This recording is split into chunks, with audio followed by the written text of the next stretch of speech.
What's up? It's James from James Reptiles. I'm really tired, and I gotta go to my second job, and I gotta start getting ready in like an hour, so I'm not gonna be like, woo, the whole video. Hey, let's get going. Got some dubia for my chameleon. That white cup on the bottom is glued down so he doesn't knock it over. But there he is, all puffing up because he's angry. His light's off. It turns on at like 6 a.m. and goes off at like 2 or something like that. I don't know. It's on a timer.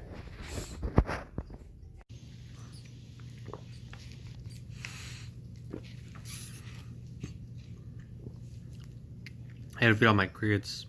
I gotta feed all my crested crickets. It's a freaking day.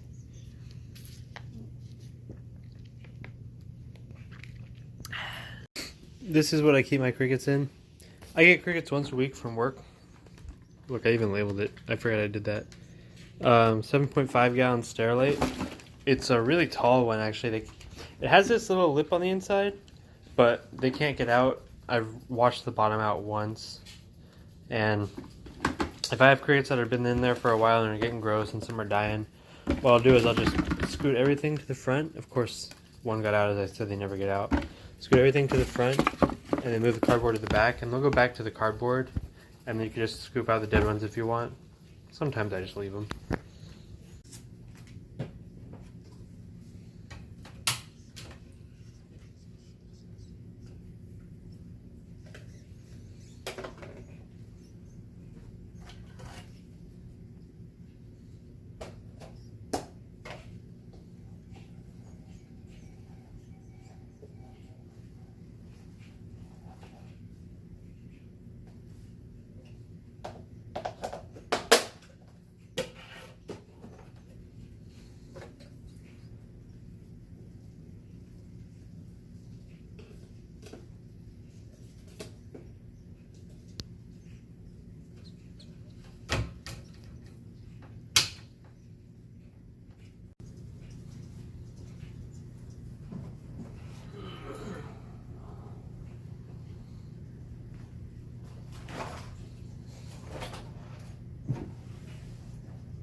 So there's one more thing in my room that eats crickets.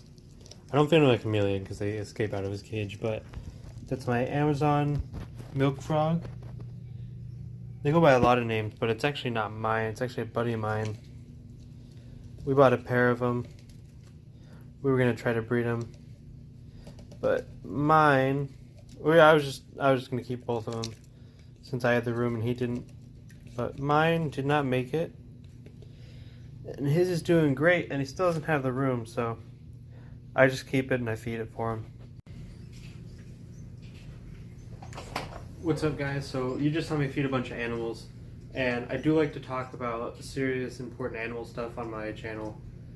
So this right here is a California king snake, a banded phase. Very deep in shed. Its eyes are glazed blue, and what'll happen is it'll actually like clear up, like the day, maybe like a half a day before it sheds, and then it'll shed out.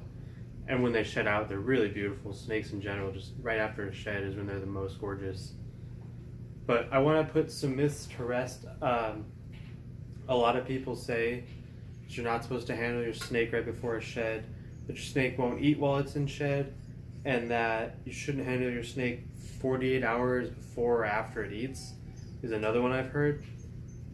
All of those are a lie. Now, lie might be a strong term. As far as handling your snake in shed, handling my snake in shed, I don't know where that one started or what the point of it is, but this snake doesn't like to be handled, and I'm handling it, and it's in shed, and it's just fine. Now, feeding in shed, if you watch some of my videos of my corn snakes eating, they eat while they're in shed. Now, corn snakes are really good eaters, but I have seen a lot of snakes eat in shed.